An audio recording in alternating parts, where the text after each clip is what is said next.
Lechong native pig ang aming niluto. Ulit. Yes, ulit. Ay, luto na! Ang lechon!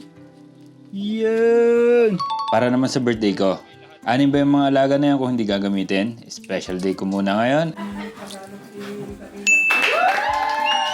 At mas ginawang special ni Jay ay kakaraming pera at ang dami rin pagkain. 2 days before ng araw ng birthday ko, naghanda na ako para makauwi ang aking mga kapatid at makadayo ang mga pwedeng dumayo. Ang aking handa ay simple lamang. Iring frozen na native pig.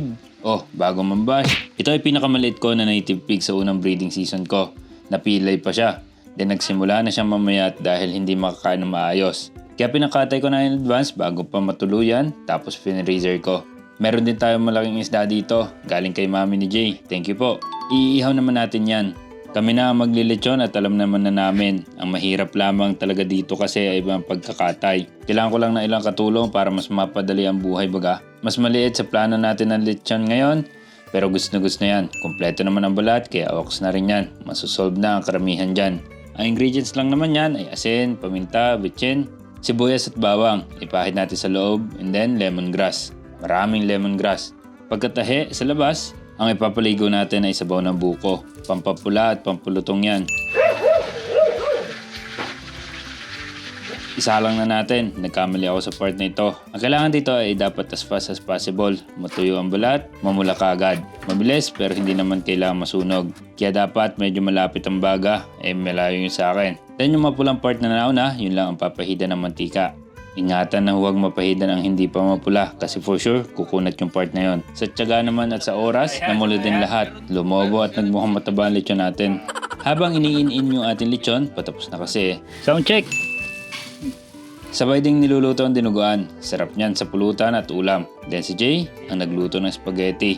Abangan naman, panlaban na rin. Nagpahabol din ako ng luto ng crispy chicken skin. Maraming crispy chicken skin. Ang problema sa sobrang irresistible na ganito, kada may mapapadaan ay dampot naman eh.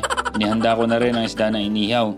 Inipit ko sa 2 patpat para madaling baliktarin. Hindi magkagutay-gutay ang isda. Kung anong tabag, hindi ko na rin alam. Itinabi ko na lang din sa uling ng lechon. Maluluto rin yan.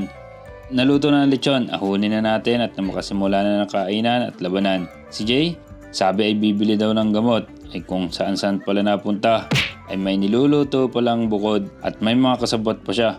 At nakaramdam rin ako kaya ganyan ang itsura ko sa inuman at maya-maya.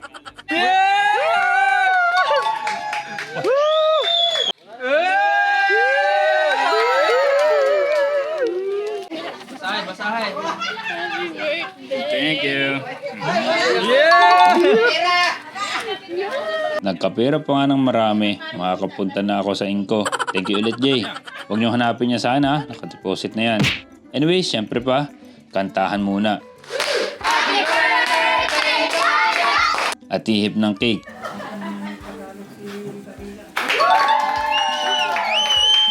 Di mawawala yan sa birthday yan. Kain na na. Kanya-kanya na naman. Syempre, sino ba ang tagatadtad ng lechon? Ay ako Para marami na naman ako makukutib. Hindi kasi lutong ng lechon ni Jay noong nakaraan ang lechon ko. Pero pwede na. Yun nga naging sablay. Medyo napabagal at hina ang apoy nung una. Anyways, ubos din niya maya-maya for sure. Kami-kami lang ulit ang bisita plus ilang barkada ko ng college. Sapat na yan. Kung may dumating, welcome. Pero okay na to. Yun lamang para sa preparation hanggang kainan. Siyempre, inuman ang sunod hanggang maliping. Yun lang. Peace.